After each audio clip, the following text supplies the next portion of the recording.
আসসালামু আলাইকুম। এখানে আমি ৮ পিস চিকেন নিয়েছি রোস্ট করার জন্য। চিকেনগুলোর গায়ে হালকা একটু দাগ কেটে নিলাম যেন মশলাটা ভালো করে প্রবেশ করতে পারে। এরপর এখানে ১ চা চামচ রসুন বাটা, পৌনে ১ চা চামচ আদা বাটা, হাফ কাপ টক দই ভালো করে ফেটিয়ে দিয়ে দিলাম।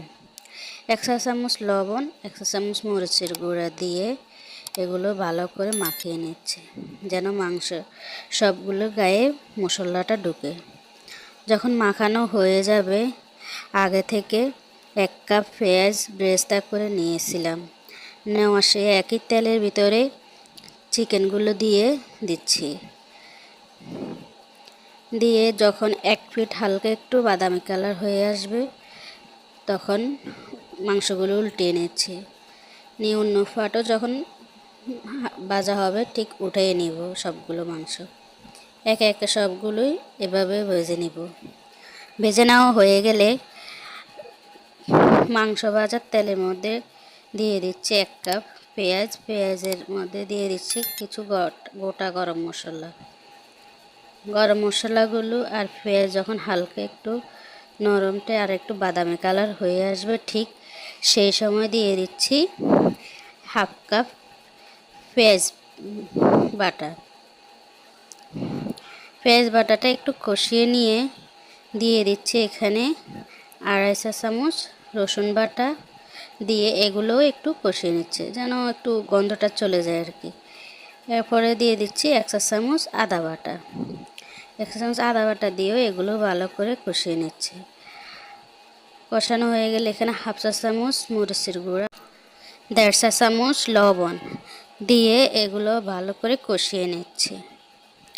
আসলে চিকেন রোস্টের মধ্যে ভালো করে মশলাটা কষিয়ে নিতে হবে, তাই দাফে দাফে মশলাগুলো দিব আর একটু একটু করে কষিয়ে নেব। এখানে দিয়ে দিচ্ছি ২.৫ চা চামচ ঘরের তৈরি গরম মশলার গুঁড়া। মশলা গুঁড়াটা দিয়েও একটু কষিয়ে নিলাম। নিয়ে যে আগে থেকে চিকেনটা মাখানো ছিল ওই মশলাটা দিয়ে এগুলোও একটু ভালো করে কষিয়ে নিচ্ছি যতক্ষণ পর্যন্ত না তেল ছেড়ে দেয়। তেল ছেড়ে দিল।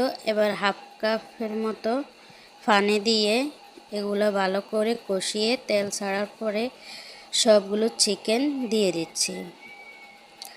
সবগুলো চিকেন দিয়ে ভালো করে মশলাটা মাংসের সাথে কষিয়ে নিচ্ছি।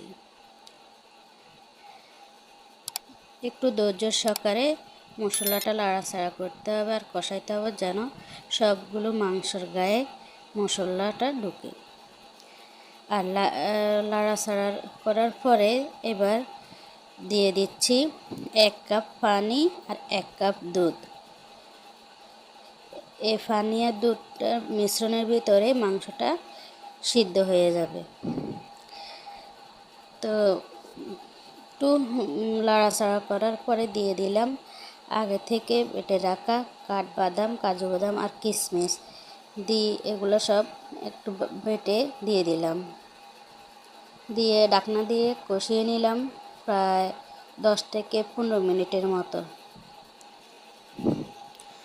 কষানো হয়ে গেলে এবার ঢাকনাটা সরিয়ে উঠিয়ে এবার দিয়ে দিচ্ছি ১ কাপ আগে থেকে পেঁয়াজ বেরেস্তাটা আর দিয়ে দিলাম ২ চা চামচ দুধের গুঁড়া।